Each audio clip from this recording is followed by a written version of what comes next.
জয় মা বগলামুখী দেবীর জয়। নমস্কার দর্শক বৃন্দ, আমি সোমনাথ চ্যাটার্জি আর আপনারা উপস্থিত হয়েছেন আপনাদের প্রিয় চ্যানেল তন্ত্রবিজ্ঞান। বিশ্বাস করি মা বগলার আশীর্বাদে আপনারা সকলেই খুব ভালো আছেন এবং অবশ্যই করে আপনারা আপনাদের সামর্থ্য অনুযায়ী অন্যদেরও ভালো রাখার সম্পূর্ণ চেষ্টা করেছেন। তো আজকে যে বিষয়টা নিয়ে আমি আলোচনা করব সেটা খানিকটা গল্প কথার মধ্যে দিয়েই যাবে। যারা ইন্টারেস্টেড পুরো গল্প শোনার জন্য তাদের এই ভিডিওতে সাদর আমন্ত্রণ, আর যারা ভাবছেন এনার গল্প আমরা শুনবো না তারা ভিডিওটা এখনই ছেড়ে বেরিয়ে চলে যেতে পারেন। কারণ আমি এই গল্পের মাঝেই কিন্তু কিছু এমন কথা বলবো যেই কথাটা আপনারা পরে আফসোস করবেন যে এটা শুনলে ভালো হতো, আমাদেরও এটার প্রয়োজন ছিল।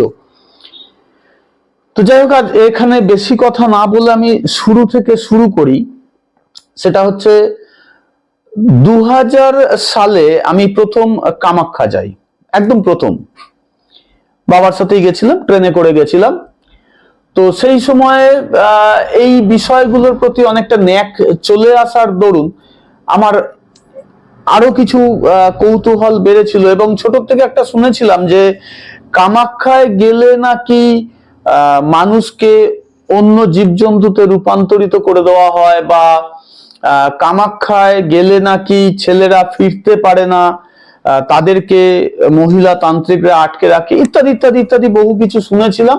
কামাখ্যা সম্পর্কে একটা ভীতি নিয়েই উপস্থিত হয়েছিলাম।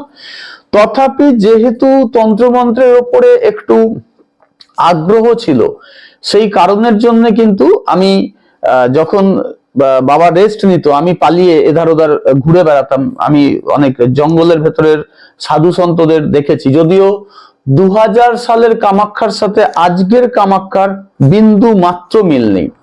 যেমন 2000 সালে তারাপীঠের সাথে আজকের তারাপীঠের কোনো মিল নেই, বা আপনি যে এলাকায় থাকেন 2000 সালে সেই এলাকার সাথে আজকের সেই এলাকার কোথাও কোনো মিল নেই। ঠিক এরকমই পরিবর্তন হয়েছে। তো সেটা বলার জন্য আমি ভিডিও করতে বসিনি, আমি তখন থেকেই এটার পেছনে ছিলাম। তো একজন সাধুর পাল্লায় পড়েছিলাম, গোল্লায় যায়নি, কিন্তু ভালো সাধুর পাল্লাতেই পড়েছিলাম, অঘরী বাবা। তার কাছে একটা ছোট রূপোর ডিব্বা ছিল। তার কোনো কিছুর প্রয়োজন হলে ওই ডিব্বাটা খুলে না ফুসফুস ফুসফুস করে বলতো, আর কি সব মন্ত্র বললে ডিব্বাটা চাপা দিয়ে দিত।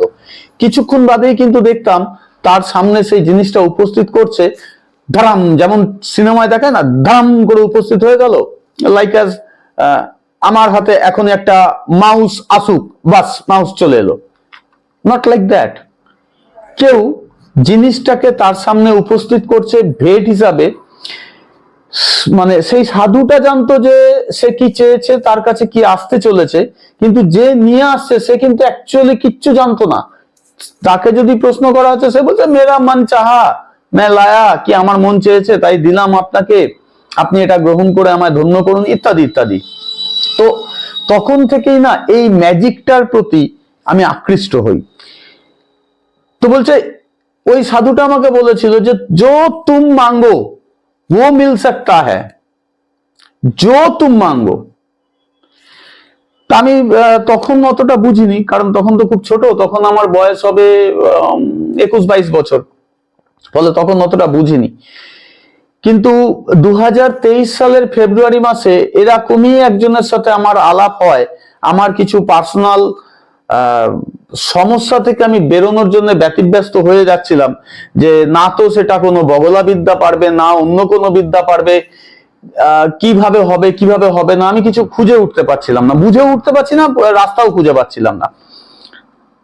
সেই সময় তারাপীঠেই একজন অঘরীর সাথে আলাপ হয়, এবং সেই সময় আমি একদম অ্যালন গেছিলাম, একেবারে একা। তো আলাপ হয়, আলাপ হওয়ার পরে তিনি আবার আরেকজনের সাথে আলাপ করান by the phone, over the phone. এবং তার সাথে আমি যে সরাসরি ফোনে কথা বলতে পারবো এটা তার স্ট্রিক্ট বলাই ছিল, যে তুমি ডাইরেক্ট ফোন করে কোনোদিন আমায় পাবে না, ও ফোন করলে তবেই পাবে, আর যদি কোনোদিন তুমি আমার মনে লেগে যাও তাহলে আমি তোমায় যোগাযোগ করব, আর তখন তোমাকে পারমিশন দেবো, তুমি আমার সাথে যোগাযোগ করতে পারো।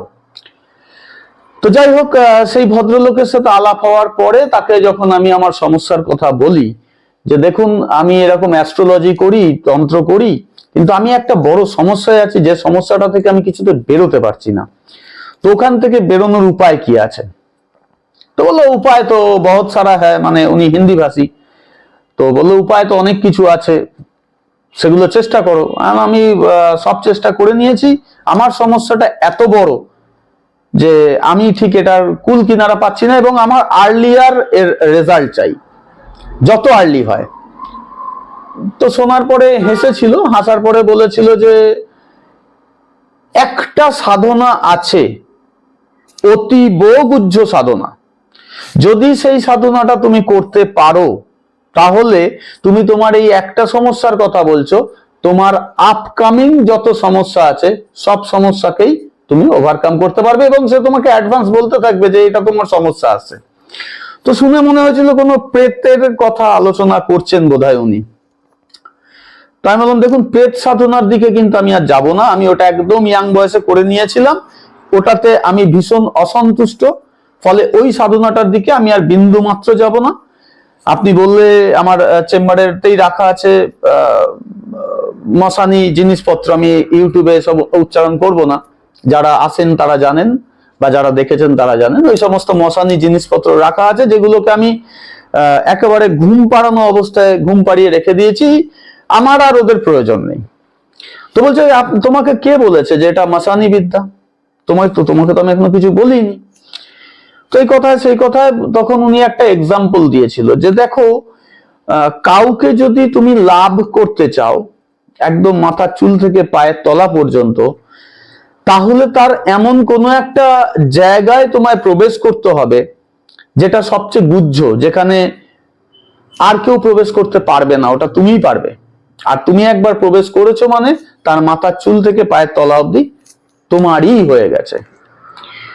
তো এই ধরনের যদি কোনো প্রয়োগ তোমাকে দেওয়া হয়, এবং এটি অতীব উত্তম ভাই, একদম আমি পেতে চলেছি একটুখানি আর আমাকে দেওয়া হচ্ছে একেবারে সব, তো আনন্দই আনন্দ। তখন উনি বলেছিল যে এটা হচ্ছে কামাক্ষার সাধনা, বাট কামাক্ষার তিনটে রূপ আছে, একটা হচ্ছে বালা ত্রিপুর সুন্দরী, একটা ষোড়শী ত্রিপুর সুন্দরী, আর একটা হচ্ছে ললিতা ত্রিপুর সুন্দরী। তো ললিতা ত্রিপুর সুন্দরীর সাধনা করেছিলেন আদিগুরু শঙ্করাচার্য। আপনারা যারা জানেন এই বিষয় সম্পর্কে তারা খুব ভালো করেই জানেন। তো সেই আদিগুরু শঙ্করাচার্যের যখন যা প্রয়োজন হতো, তিনি 1 টাকা কোথাও থেকে দান দক্ষিণা নিত না, রোজগারের তো কোনো কথাই আসবে না, তথাপি উনি এত কিছু করতে পেরেছিল। তো ওনার কাছে সেই মহাবিদ্যাটা ছিল। তো তারপরে বলল দেখো, এর তিনটে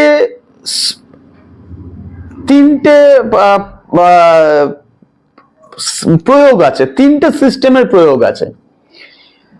তুমি যে সমস্যাটার কথা বলছো সেটা একটা প্রয়োগের মাধ্যমেই শেষ করা যায়, আর তুমি যদি পুরো পেতে চাও তাহলে তোমাকে পুরো তিনটেই করতে হবে। তা আমি শুনে বললাম যে আচ্ছা ঠিক আছে, আমার সমস্যাটুকু আপনি বলুন।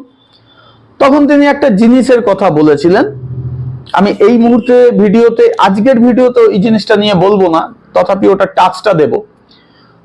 তো আমি বললাম যে হ্যাঁ, এটা সম্পর্কে না আমি যখন 2000 সালে আমার একদম ইয়াং এজে কামাক্কায় গেছিলাম, তখন একজনের কাছে এটা সম্পর্কে শুনেছিলাম, আর তার মুখে বলতে শুনেছিলাম যে ইয়ে মেরা আলাদিন কা চিরাগ হ্যায়, ইসে জো মাংতা হুঁ ওই দে দেতা হ্যায়।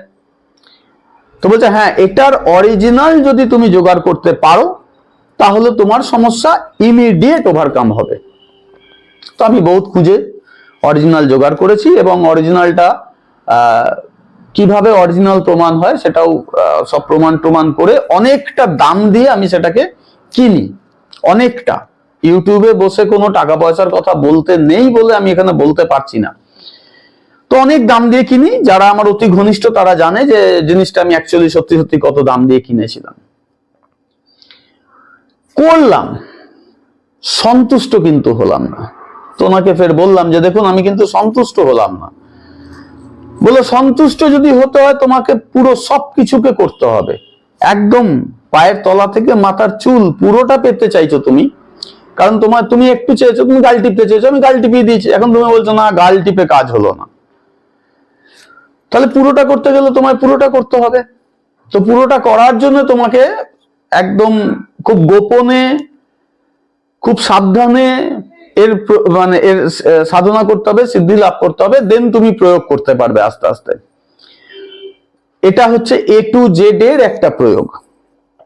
তারপরে ধীরে ধীরে ধীরে ধীরে দিন গড়ায় তিনি আমাকে দিয়ে একটা একটা একটা একটা করে সাধনা করিয়ে নেয়। খালি বলে এ কর পাওগে তো করকে দিখাও ইতনে দিন কে আন্দার। যেমন ধরুন একটা ছোট কথা উদাহরণ বলছি, আমি আমাকে গুরুজি বলি, বাট উনি আমাকে সরাসরি দীক্ষা দেয়নি, এবং উনি পরিষ্কার ডিনাই করেছে যে আমি তোমাকে দীক্ষা দেবো না, আমি তোমাকে শুধু শিক্ষা দেবো। তো দীক্ষা কে দেবে? বললো শিক্ষা দিয়ে দেবো, সেই শিক্ষার মাধ্যমে দীক্ষা নাও, তো শিবকে তুমি গুরু বানাও। তুমি যদি কোনো ভুল ত্রুটি করছো, তার দায় দায়িত্ব আমি কেন নেব, বা তার পাপের ভাগিদার আমি কেন হব? কারণ আমাকে এই প্রফেশনটাকে উনি বলে দোকানদারি। তো বলছে তোমরা দোকানদারি করবে, তোমরা ভুল করবে, আর আমি গুরু হয়ে তোমার সেই পাপের ভাগ নেব? আমার দরকার নেই ভাই। তার থেকে তুমি শিবকে গুরু মানাও, তোমার পাপের ভাগ নেওয়ার থাকলে উনি নেবে। উনি মানে নীলকণ্ঠ, বিষ পান করে উনি নীলকণ্ঠ হয়েছে, উনি বুঝে নেবে, আমি বুঝতে পারবো না। তো যাই হোক, উনি এবারে ধীরে ধীরে একটা একটা করে ওই ওম নম শিবায় মন্ত্র জপে দেখাও, ওম নম নারায়ণায় নম মন্ত্র জপে দেখাও, হনুমানের মন্ত্র জপো, রামের মন্ত্র জপো, এরকম বিভিন্ন বিভিন্ন বিভিন্ন কিছু আমাকে দিয়ে করিয়ে নেয়। এবং আমি চেম্বার বন্ধ রেখে রেখে আয়ে দিন এসব করে বেরিয়েছি, যার ফলস্বরূপ এখন আমার দোকানদারি যথেষ্ট থেমে আছে, বা আমি থামিয়ে রেখেছি। তো এইবার আফটার অল যখন উনি আমাকে ফাইনালটা দিচ্ছে, বললো ये सब चीज इमीडिएट बेसिस में जुगाड़ करो, तुरंत मंगाओ इसको, तुरंत बनाओ इसको, এইসব যখন করে ঠোরে নিয়ে আসা হলো, তখন আমি বললাম যে এটা তো আমি 2003 সালেই জেনেছিলাম, এবং আমার মনের ইচ্ছা ছিল যে আমি এটাকে করব একদিন। তো ওনার বক্তব্য হচ্ছে তুমি ভুল জেনেছো, তুমি ভুল করতে, এবার তুমি ঠিক জানতে চলেছো, তুমি ঠিকটাই করবে। তো কি সেই সাধনা? তো 2003 সালে কি করেছিলাম সেটা আগে বলে নি, বললে পরে আজকে কি সাধনা করলাম সেটা বলতে বেশি সুবিধা হবে। এই যে তারা মায়ের ছবিটা রয়েছে, তার পাশে এই যে কাঠের তাকটা রয়েছে, ঠিক এর উপরে একটা মা মহালক্ষ্মীর ফটো আছে। দশ মহাবিদ্যার শেষ বিদ্যা দেবী কমলাত্মিকা। আমি ওর সাধনা 2003 সালে করেছিলাম। মন্ত্র সবচেয়ে তীক্ষ্ণ মন্ত্রটাতে করেছিলাম, সেটা হচ্ছে ওম ঐম লিম শ্রীম ক্লিম হেসৌ জগৎ প্রসূত্তই নমঃ স্বাহা। এবং আমি এযাবৎ কাল পর্যন্ত, মানে এযাবৎ কাল বলতে 2019 সাল পর্যন্ত, প্রতি পূর্ণিমাতে তারাপীঠে গিয়ে এবং প্রতি অমাবস্যাতে তারাপীঠে গিয়ে শুধু নিজের জন্য এনার হোম করে আসতাম। ফলে আমি জিরো থেকে হিরো হয়েছিলাম, এটা বলতে কোনো অসুবিধা নেই। আমার ঠিকুজি সাপোর্ট করেনি এরকম কিছু কাজ, এরকম কিছু পরিবর্তন আমি আমার লাইফে দেখতে পেয়েছিলাম।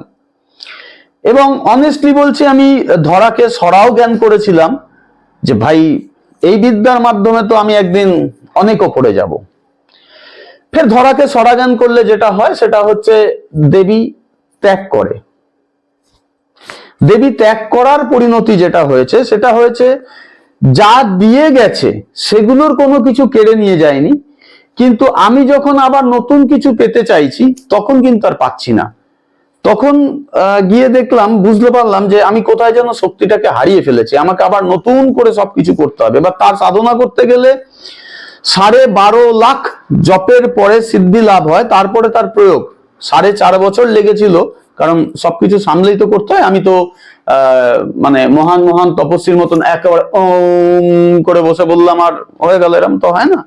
আপনিও পারবেন না, আমিও পারবো না, কেউ পারবে না আজকের ফার্স্ট ওয়ার্ল্ডে দাঁড়িয়ে। তো তারপরে যখন ওনাকে বললাম যে এটা তো আমি করতে চেয়েছিলাম, শ্রীকল্প আমি করতে চেয়েছিলাম, আমি তো মহালক্ষ্মীকে করেছি, এই মন্ত্রে করেছি।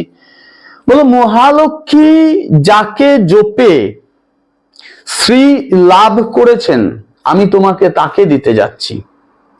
আদিগুরু শঙ্করাচার্যর সময়ে মহালক্ষ্মী দশমহাবিদ্যায় কিন্তু স্থান পায়নি। মানে এই মহালক্ষ্মী একজন মানবী ছিল, তিনি নারায়ণকে ভীষণ ভালোবাসতো, তার গল্প শুনে তার প্রেমে পড়ে নারায়ণকে বিয়ে করতে চায়, কিন্তু একজন সাধারণ মানবী তো দেবীকে বিয়ে করতে পারবে না, তাই তাকে দেবী হতে হয়েছে। তো দেবী হবার জন্য যার সাধনা করতে হয়েছিল তিনি হচ্ছেন আপনাদের সহজ সরল ভাষায় দেবী কামাখ্যা। অ্যাকচুয়ালি কামাখ্যা না, গুপ্ততর বিদ্যাটাকে তিনি সিদ্ধ করেছিলেন। তো তিনি এত ভালো সাধনা করে ফেলেছেন যে দেবী কামাখ্যা, যিনি ত্রিপুর সুন্দরী, তিনটে পুরের যিনি সুন্দরী, তিনি তার শ্রীটা নিয়ে লক্ষ্মীকে দিয়ে বলেছিল যে আজ থেকে শ্রী বলতে, শ্রী যন্ত্র বলতে লোক তোমাকে বুঝবে, আমাকে বুঝবে না, আমি গোপনে আছি, আমি গোপনেই চলে যাচ্ছি। তো আপনাদের এখন যদি আমি বলতাম ভিডিওর শুরুতে যে শ্রীযন্ত্র কি করে সিদ্ধি লাভ করতে হয়, সাধনা করতে হয়, প্রতিষ্ঠা করতে হয়, তো তার ভিডিও ইউটিউবে আপনারা অহরহ দেখে নিয়েছেন, আকচার দেখে নিয়েছেন, আগা বুঝেছেন, মাথা বোঝেননি, পাশ কাটাতেন। ঠিক সিমিলারলি আমিও পাশ কাটাতে যাচ্ছিলাম, বললাম যে গুরুজি মুঝকো তো চাইয়ে কুছ और था, आप बोल कुछ कर रहे हो। তো বললো পড় লো, শ্রীকল্প মে যাকে পড় লো। তো শ্রীকল্প পড়ার পরে কিচ্ছু বুঝিনি, এবং ওইখানে নাকি এরকম ভাবে বলা আছে, যার বিন্দু বিসর্গ আমি বুঝিনি, উনি যতটা বুঝেছে আমায় বুঝিয়েছে। বললো এই যন্ত্রের অ্যাকচুয়াল রূপ কি কেউ জানে না, এই যন্ত্রের অ্যাকচুয়াল মাহাত্ম্য কি তাও কেউ জানে না। এটার মধ্যে নাকি পৃথিবীর সৃষ্টি, পৃথিবীর ধ্বংসের সমস্ত ইতিহাস লুকিয়ে আছে, এবং যে কোনো কিছু, যেমন ধরুন এখানে একটা দেশলাই কাঠি পড়ে আছে, এই যে একটা দেশলাই কাঠি, এই দেশলাই কাঠিটাকে ছুন, শ্রীযন্ত্রের কিছু একটা, ওই শ্রীকল্পে কিছু একটা লেখা আছে, তার প্রভাবে এটা সোনার হতে পারে, হীরের হতে পারে, প্ল্যাটিনামের হতে পারে, বা আপনি পৃথিবীর যে বস্তু থেকে কনভার্ট করতে চাইছেন সেটা হতে পারে।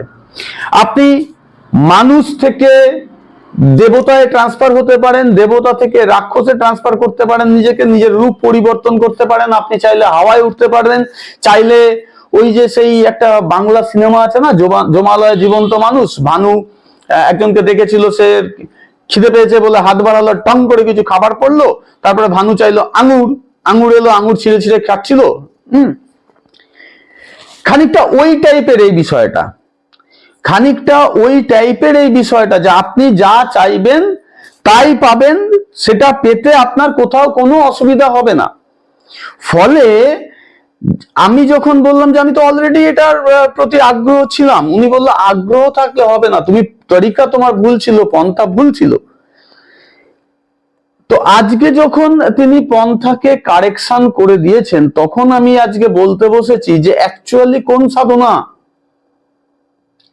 আপনারা ভিডিও প্রচুর দেখলেন, কিন্তু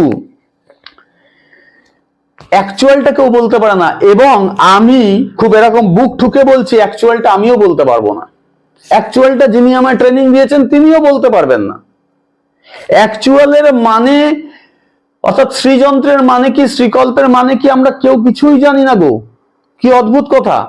শুধু বলা হচ্ছে একে, এর ড্রয়িংটা খুব যত্ন সহকারে করতে হয়, এটা বিন্দু থেকে শুরু করে ধীরে ধীরে ধীরে ধীরে ধীরে ধীরে ধীরে ধীরে বাইরে যেতে হয়, ওইটা খুব সাবধানে করতে হয়। এবং ওই যন্ত্র আঁকার সময় কোনো দ্বিতীয় কোনো মানে জীবন্ত শরীর ওকে দেখবে না, সেটা কোনো পশু পাখিও নয়, অন্য কোনো মানুষও নয়, এটা খুব সাবধানে একা করতে হয়।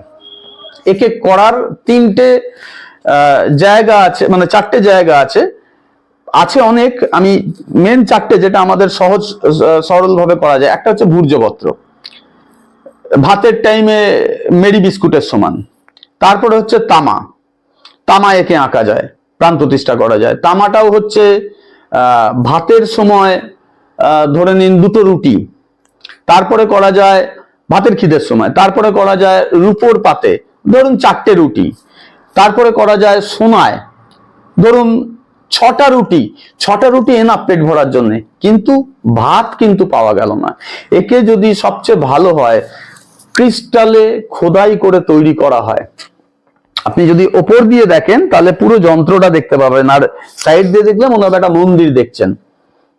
কিন্তু আজকের দিনে দাঁড়িয়ে এটা খুব কস্টলি এবং এটা চট করে পাওয়াও যায় না।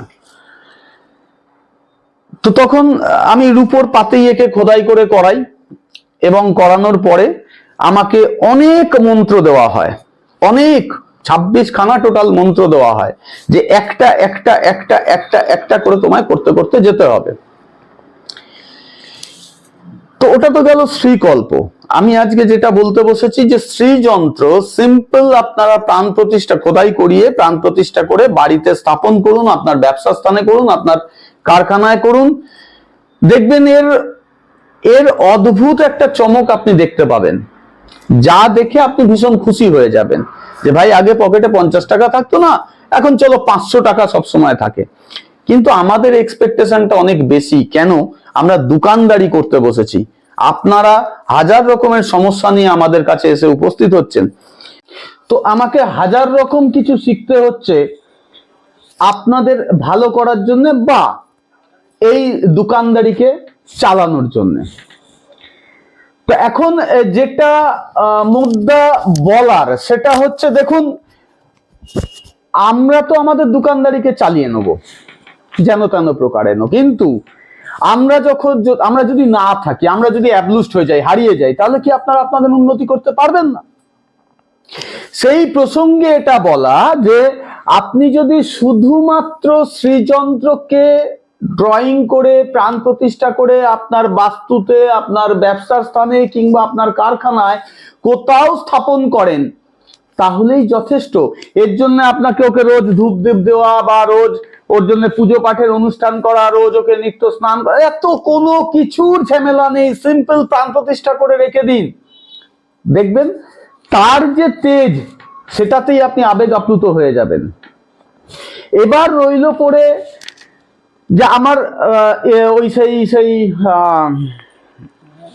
সেই একটা অ্যাড হতো আগে, ফের ওই অ্যাডটাকে নিয়েই কার্গিল যুদ্ধের সময় একজন ক্যাপ্টেন বলেছিলেন, ইয়ে দিল মাঙ্গে মোর। যদি এই দিল মাঙ্গে মোর কন্ডিশনে পৌঁছাতে হয়, দেন আপনাকে মোড়ে পৌঁছাতে হবে। আরো আরো আরো অনেক কিছু শিখতে হবে, জানতে হবে। তো সেই প্রসঙ্গে আমি আজকে এই ভিডিওটাকে জাস্ট একটা শুরুয়াতের ভিডিও করলাম, এবং আগামী কাল থেকে একটা সিরিজ স্টার্ট হবে, যেই সিরিজে আমি শ্রীযন্ত্রকে নিয়ে এখন আর বলবো না। এখন আমি একদম ফেব্রুয়ারি নয়, এপ্রিল মাস থেকে নিয়ে, যেটা আমাকে অনেক দাম দিয়ে ফার্স্টে জোগাড় করতে হয়েছিল, সেটার যতগুলো প্রয়োগ আছে, যেটা আমি ভিডিওর শুরুতে বলে এলাম যে আজকে ওটা নিয়ে বিন্দু মাত্র কিছু বলবো না, ওটা জাস্ট টাচ করে যাব। কাল থেকে ওটাকে নিয়ে যতগুলো প্রয়োগ আছে প্রত্যেকটা প্রয়োগকে সম্পূর্ণ রূপে বলবো, এবং তাতে যদি ভিডিও লম্বা হবে, আপনার দেখতে ইচ্ছা হলে দেখবেন, দেখতে না ইচ্ছা হলে দেখবেন না, আমার কিছু যায় আসে না। কিন্তু আমি এটাকে আপলোড করার জন্য করছি, আপনি দেখলেন না দেখলেন আমার মাথা ব্যথা না, আমি জাস্ট আপলোড করার জন্য করব, যে যা চাই তাই যেন পাই। যা চাই, পাশের বাড়ির বৌদি, পাশের বাড়ির দাদা, আমার স্কুলের বান্ধবী, আমার কলেজের বন্ধু, আমার কর্মচারী, আমার মালিক, আমার টাকা, আমার লটারি, আমার বাস্তু দোষ সংশোধন, আমার শত্রুকে কন্ট্রোল রাখা, যা চাই যা চাই, চাকরি, মামলা, মোকদ্দমা, অ্যাক্সিডেন্ট, কি বলবো, রাজনীতিতে প্রভূত উন্নতি, যা চাই, একটি মাত্র দ্রব্য, তার হরেক প্রয়োগ রয়েছে, প্রতি ক্ষেত্রে মন্ত্র আলাদা। যেমন আপনার ঘরের বউকে আপনি ঘুম থেকে উঠে বলবেন, ইস বাসি মুখে তোমায় কেমন দেখাচ্ছে, মুখটা ধুয়ে আসার পরে বলবেন, বাহ তোমাকে খুব সুন্দর লাগছে। চান করে এলে পরে, ও বাবা তোমাকে তো পুরো দেবীর মতন লাগছে। রান্নাঘরে ঢুকে গেলে, আরে বাপ রে বাপ, পুরো অন্নপূর্ণা হয়ে গেছে। দেখুন এক এক টাইমে ব্যক্তি একটাই, এক এক টাইমে এক এক রকমের স্তুতি মন্ত্র তাকে বলছেন যাতে তিনি সন্তুষ্ট হন। এটাও খানিকটা তাই। তো সেই প্রয়োগটা চলতে থাকবে। ওটা একটা দ্রব্যের প্রয়োগ আমি শেষ করব, ফের দ্বিতীয় আর একটা দ্রব্য নিয়ে ফের ওই সিরিজটাকে আমি কন্টিনিউ করে নিয়ে যাব। একদম লাস্টে গিয়ে ফাইনাল যে শ্রীযন্ত্রের অর্থাৎ দেবী ত্রিপুর সুন্দরীর সম্পূর্ণতাটাকে আপনি কি করে আপনার করায়ত্ত করতে পারেন সেটা বলে শেষ করবো, এবং সেদিনকে হাত তুলবো ভাই আমার ঝাঁপি খালি। তারপরেও অনেক কিছু থাকবে, সেগুলো প্রয়োজন অনুসারে একটা একটা করে না হয় বলবো। আমি এখন শুধু আমার তুরুপের তাজগুলোকে আপনাদেরকে কাল থেকে দিতে শুরু করব। যে নেবেন নেবেন, যে নেবেন না নেবেন না, আমার কোনো অসুবিধা নেই। কিন্তু এটুকু বলে যাচ্ছি যে অদূর ভবিষ্যতে যদি কেউ মনে করে নিজের উন্নতি করবে বা অন্যের উন্নতি করবে, তাহলে কি প্রক্রিয়া করতে হয় সেটা আমি বলে যাব। যেমন আমি এই সাধনাটা করতে যাওয়ার সময় কিন্তু পুরো চেপে গেছিলাম, বিন্দু বিসর্গ কাউকে কিছু বুঝতে দিইনি। কি জোগাড় করেছি, কতটা জোগাড় করেছি, কত দাম, কিচ্ছু বলিনি। হ্যাঁ, একজন মাত্র জানে এই পৃথিবীতে, তাকেও স্ট্রিক্টলি বলা আছে যদি আমাকে জীবন্ত দেখতে চাও তোমাকে মুখ বন্ধ রাখতে হবে যতক্ষণ না আমি কমপ্লিট করব। তো তিনি সম্পূর্ণরূপে এই ব্যাপারটাতে সহায়তা করেছে, তাকে ৭০ কোটি প্রণাম, যদিও তিনি আমার থেকে যথেষ্ট ছোট। কিন্তু কৌতূহল অনেকের ছিল। আমার যারা শিষ্য শিষ্যা বর্তমানে তৈরি হয়ে রয়েছেন তাদের কৌতূহল ছিল, তাদের কাউকে কিছু বলেছি, কাউকে কিছু বলেছি, কাউকে রাম বলেছি, কাউকে শ্যাম বলেছি, কাউকে বলিও নি, কাউকে ডাইরেক্ট বলেছি। আগে তো আমি পাই, তারপর তো বলবো। এরকম অনেক কিছু ঘটনা ঘটেছে। কিন্তু আজ আমি হাত খালি করতে শুরু করব এই কারণে, কারণ কোথায় গিয়ে যেন মনে হচ্ছে দোকানদারিটা অনৈতিক হয়ে যাচ্ছে।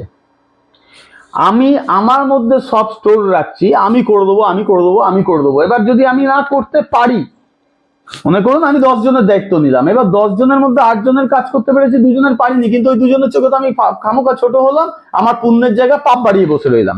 কিন্তু আমি যদি ট্রান্সফার দিয়ে দিই যে ভাই এই হলো তারিকা, এই জিনিস লাগে, এত দাম, অমুক জায়গায় পাওয়া যায়, তুমি জোগাড় করে বসে পড়ো। আরে আমি যদি করতে পেরেছি তো তুমি না কেন পারবে না? আমায় বলুন না কি শিখতে হবে? লরির টায়ার সারানো শিখতে হবে? 2 দিন টাইম দিন, শিখে নেবো। বাস আমাকে তো শিখিয়ে দিন কি করে লরির টায়ার সারাতে হয়। হয়তো লরির টায়ার নাড়াতে চাড়াতে অনেক বেশি শক্তি লাগবে, তৈরি হয়ে যাবে। আরে মনের ইচ্ছা থাকলে সব করা যায়। আমি সেই প্রসঙ্গের কথাটা বললাম।